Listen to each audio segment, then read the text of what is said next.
और एक बार बात झारखंड की करते हैं। विधानसभा में आज भी हंगामे के आसार हैं। विभिन्न मुद्दों पर विपक्ष शोर शराबा कर सकता है। विधायी कार्य निपटाने जाने पर सरकार का जोर रहेगा और आज ही शीतकालीन सत्र का समापन भी हो जाएगा।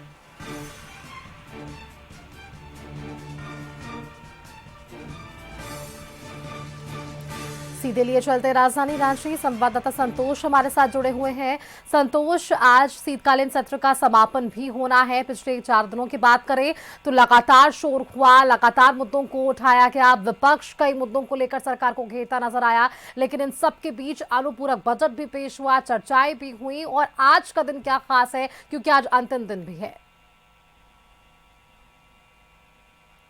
देखिए, सबसे बड़ी बात है कि सदन जिस तरह से चलना चाहिए, क्योंकि बीजेपी के कल विधायक नीरा यादव ने कहा कि केवल खाना पूर्ति इस सदन में हुआ है, शीतकालीन सत्र जिस तरह से चलना चाहिए नहीं हुआ है। सरकार जिस तरह से सदन में हम लोग बात रख रहे हैं प्रश्नकाल या शून्यकाल में, तो सुना नहीं जा रहा है। कल अध्यक्ष से हमने गुहार लगाया, अध्यक्ष के पहल के बाद, क्योंकि अध्यक्ष ही सदन के चलाने की जिम्मेवारी रहती है, तो उसमें एक अच्छी पहल है कि अध्यक्ष ने हमारी बात सुनी।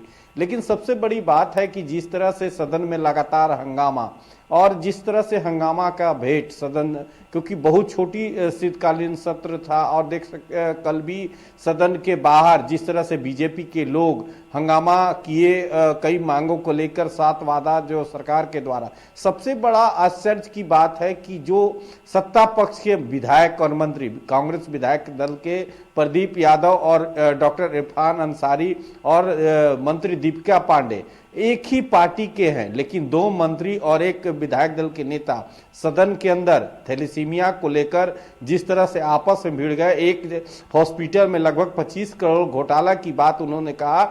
वहीं सबसे बड़ा प्रश्न प्रतिपक्ष नेता ने उठाया था कि जो झारखंड मेडिकल काउंसलिंग, जो नीट के थ्रू जो बहाली होती है और उसमें जो झारखंड के कोटे से बहाली होती है, उसमें जो गड़बड़ झाला कि जो फर्जी आवासीय और जाति प्रमाण पत्र देकर एडमिशन हो रहा है, तो इस मामले में सदन में बाबूलाल मरांडी प्रतिपक्ष के नेता है, उनके द्वारा उठाया गया था। लेकिन इस मामले में इरफान अंसारी ने कहा कि मामले में जांच हो रही है, क्योंकि धनबाद और जमशेदपुर फर्जी तरीके से एडमिशन लिया गया था। लेकिन सबसे बड़ा बात है कि एक अहम मुद्दा जो रोज मरा का जिंदगी में, जैसे जो भी मकान या जो भी निर्माण झारखंड में हो रहा है, बालू को लेकर लगातार जो बीजेपी के नेता हैं, विधायक हैं, नवीन जायसवाल के द्वारा उठाया गया है कि बालू मार्केट में बहुत महंगा। सरकार केवल सदन के पटल पर 100 रुपए CFT की बात करती है, लेकिन जब खरीदने जाइए तो 5 से 6 हजार रुपये। ये जरूर कहा जा सकता है कि पिछले 4 दिनों में कई ऐसे मुद्दे थे विपक्ष की तरफ से जिसे उठाया गया, वो चाहे भ्रष्टाचार का मुद्दा हो या अन्य विषय हो। आज का दिन क्या कुछ रहता है, विपक्ष किस तरह से शोर शराबा करता है, क्योंकि अंतिम दिन भी है, इस पर सबकी निगाहें होने वाली है। शुक्रिया आपका संतोष, हमारे साथ जुड़ने के लिए। फिलहाल के लिए इतना ही, लेकिन खबरों के लिए आगे आप देखिए कशिश न्यूज। नमस्कार।